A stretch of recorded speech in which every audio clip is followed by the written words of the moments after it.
धनबाद जिले में अवैध लॉटरी के बढ़ते कारोबार को लेकर अब जनप्रतिनिधियों के पास भी शिकायतें पहुंचने लगी है। सिंधी विधायक को सौंपे गए एक आवेदन में दावा किया गया है कि जिले के लगभग सभी शहरी और ग्रामीण क्षेत्रों में फर्जी लॉटरी और संगठित नेटवर्क सक्रिय है, जिसके जरिए प्रतिदिन 8 से 10 करोड़ रुपए तक का कारोबार किया जा रहा है। आवेदन में इस अवैध धंधे को तत्काल बंद कराने की मांग की गई है। आवेदन में आरोप लगाया गया है कि झारखंड में लॉटरी प्रतिबंधित होने के बावजूद निरसा, गोविंदपुर, बलियापुर, सिंदरी, झरिया, कतरास, भौरा, पाथरडी, जामाडोबा समेत कई इलाकों में खुलेआम जाली लॉटरी बेची जा रही है। शिकायतकर्ताओं का कहना है कि यह लॉटरी पश्चिम बंगाल सरकारी लॉटरी की तर्ज पर तैयार की जाती है, लेकिन उसका उससे कोई संबंध नहीं है। इससे सरकार के राजस्व का नुकसान हो रहा है और गरीब व मध्य वर्गीय लोग आर्थिक शोषण का शिकार बन रहे हैं। आवेदन में यह भी दावा किया गया है कि पूरे नेटवर्क का संचालन कुछ चुनिंदा लोगों द्वारा किया जा रहा है। साथ ही आरोप लगाया कि जिले के विभिन्न क्षेत्रों में काउंटर लगाकर प्रशासन की नजर के सामने यह कारोबार चल रहा है। शिकायत में यह भी उल्लेख किया गया है कि मैथन और निरसा क्षेत्र में कथित रूप से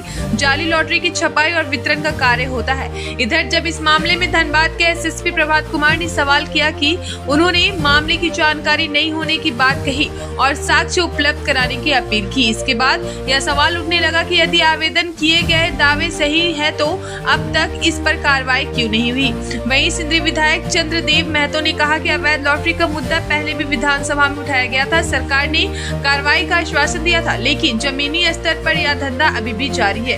उन्होंने कहा कि ग्रामीण क्षेत्रों में गरीब और भोले भाले लोग लालच में आकर ठगी का शिकार हो रहे हैं। विधायक ने मांग की है कि सरकार इस पर स्पष्ट नीति बनाए और जब तक कोई निर्णय नहीं होता तब तक अवैध लॉटरी के कारोबार पर सख्ती से रोक लगाई जाए। साथ ही उन्होंने कहा कि इस मुद्दे को वह पुनः विधानसभा में प्रमुखता से उठाएंगे। अब सवाल यह है कि आवेदन में लगाए गए गंभीर आरोपों की जांच कब होगी और अवैध लॉटरी के कथित नेटवर्क पर प्रशासन कब कार्रवाई करेगी। फिलहाल पूरे मामले पर लोगों की निगाहें प्रशासन और सरकार की अगली कार्रवाई पर टिकी है। सर, एक मामला है सर, पूरे कोयलांचल में खास करके धनबाद शहरों में अवैध लॉटरी के खुलेआम रोड पर ही अवैध लॉटरियां बिक रही हैं। तो इसकी शिकायत तो मुझे अभी तक नहीं आई है। अगर कोई स्पेसिफिक जानकारी आपके पास हो, कोई ऐसा जगह है या कोई ऐसा आदमी है, तो आप मेरे से व्यक्तिगत साझा कीजिए, उस पर कार्रवाई की जाएगी।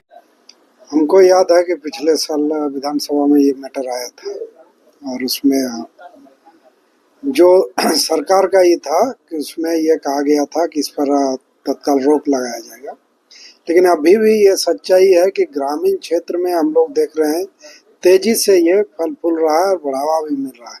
शहरी क्षेत्र में निश्चित रूप से पुलिस का दबाव पर या और जो यह सक्रियता पर, जिसके कारण शहरी क्षेत्र में नहीं है, लेकिन ग्रामीण क्षेत्र में बहुत तेजी से हो रहा है और अवैध रूप से हो रहा है। इससे सरकार को कोई राजस्व भी नहीं मिल रहा है और भोले भाले लोग, गरीब लोग ठगे जा रहे हैं, वो और लालच में निर्धन हो रहे हैं। तो इस पर तत्काल रोक लगाया जाना चाहिए या फिर सरकार इसको लीगलाइज करे ताकि राजस्व भी मिले और लोग ठगे नहीं जाए। कहीं कहीं शिकायत आता है कि डुप्लीकेसी भी बहुत बड़े पैमाने पर हो रहा है।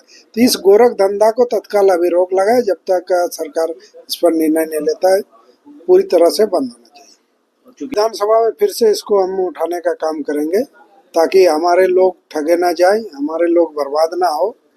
विधानसभा में इसको मजबूती के साथ रखने का काम करेंगे।